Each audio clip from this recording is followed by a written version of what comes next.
Hey guys, it's Elise and welcome back to My Cupcake Addiction. Today I'm going to be showing you how to make strawberry milkshake push pops, but really this is kind of just an excuse to share the most amazing strawberry milkshake frosting recipe that I just came up with. We're going to pop it in push pops, but it's perfect for cupcakes, full-size cakes, pretty much anytime you need to frost anything. This frosting is amazing.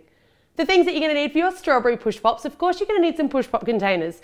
If you haven't used push pop containers before, they are essentially these little clear cylinders. They normally have a lid, but I'm not using the lids today. And they've got a little handle so you can push the cake straight up and out, and they're really easy to serve. You can get those online or at your local cake decorating store. As well as your push pop containers, you're also going to need some cakes. I'm using a straight vanilla cake today because our frosting is going to do pretty much all the heavy lifting on these push pops. I've got some caster sugar, a couple of large eggs, and I've got those at room temperature. I've got a spatula and a couple of just decorative straws, as well as a disposable piping bag. In this little container here, you can't really see it, but I've got either some glucose, or you can use a clear corn syrup, or you can use a little bit of cream of tartar. So you've kind of got three variations, and I'll leave all of your measurements for each of those variations, one or the other, definitely not all three. A little bit of water, some strawberry milk powder. This is our secret ingredient.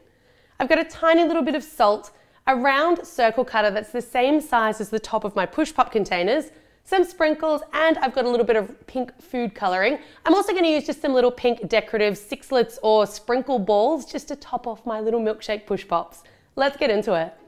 So this recipe relies on a little bit of heat, but it's not going to be too complicated. To start off with, I'm going to add pretty much all of my ingredients into a steel bowl. You could use glass as well, but I prefer metal when I'm dealing with egg whites. I always measure out just a tiny little bit more glucose than I think I'm going to need to allow for all of that, because I can never be bothered really scraping out the container and getting every last bit of it out.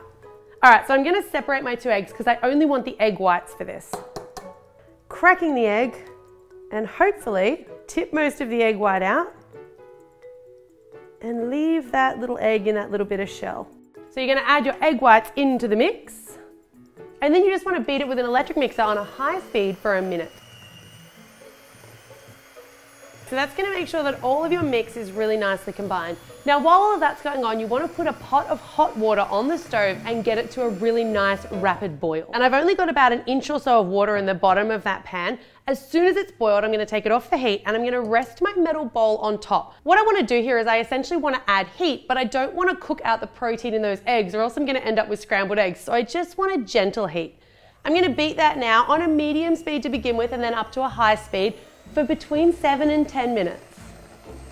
So that one's going to go through a couple of different stages. It's going to start out that kind of initial pink color, then it's going to start to thicken up. You want to take it all the way through until you can see peaks forming and until your beaters are leaving a mark in the mixture. So really you've got quite a solid, almost like a marshmallow fluff consistency.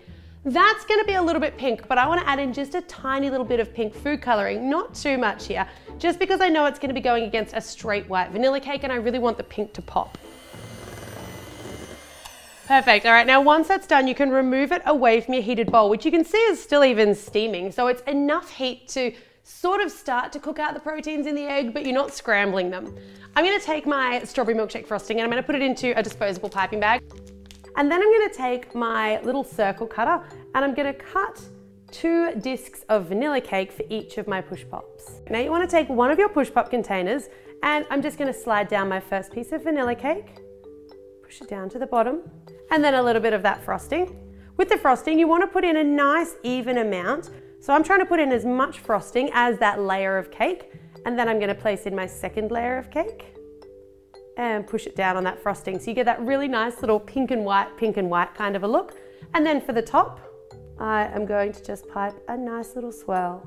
That frosting is so glossy and absolutely just beautifully smooth. A little bit of sprinkles on top. And then I'm going to finish it with a tiny little bauble. Now the straws, you don't want to make those too long. You only really want them to go into the frosting, because if you try to get them to go into the cake, they're going to start to mess around with the neatness and the layers within your push pop. So I'm just going to snip my straws and then in it goes into my push pop on a nice little angle. So that's it. That's how you make your amazing strawberry milkshake push pops. Not only are they adorable, but you've just learned how to make the most amazing strawberry milkshake frosting ever. I hope you guys have loved today's video. If you're not already subscribed to the channel, make sure you do for 2 new videos every week. And as always guys, thanks very much for watching.